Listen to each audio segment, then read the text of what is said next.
कलांमध्ये काँग्रेसने खातं उघडल्याचं दिसतंय। काँग्रेसने एका जागेवर सध्या आघाडी घेतलेली आहे। कलांमध्ये खातं उघडलेलं आहे आणि बादली मतदारसंघातून काँग्रेसच्या उमेदवाराला सध्या आघाडी मिळताना दिसते आहे।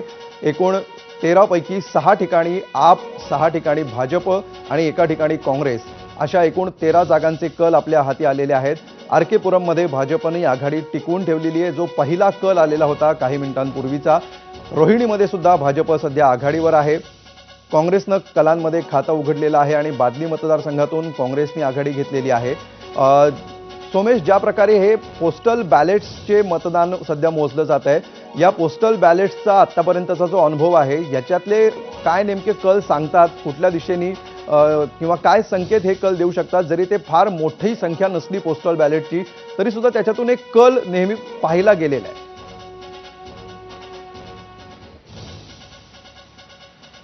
नक्कीच आपल्याला सर्वांना माहिती आहे, अनेकदा आपणही आपापल्या प्रत्यक्ष पत्त्याच्या किंवा राहण्याच्या ठिकाणापासून दूर असतो आणि त्यावेळी मतदानाच्या वेळी मतदान करण्याची संधी अनेकांची हुकते। पोस्टल बॅलेटची जी एकंदरीत प्रोसिजर आहे की जे दूर आहेत, कुठेतरी लांब राहणारी लोक आहेत, तर त्यांनी पोस्टल बॅलेट पद्धतीने मतदान करणं सीमेवरच्या सैनिकांसाठी ही संधी उपलब्ध असते। परंतु या सगळ्यात आपल्याला एक लक्षात घ्यावं लागतं की पोस्टल बॅलेटचा मतदारासाठी एक प्रचंड मोठ्या प्रमाणावर व्यवस्थापन आणि मॅनेजमेंटची आवश्यकता असते।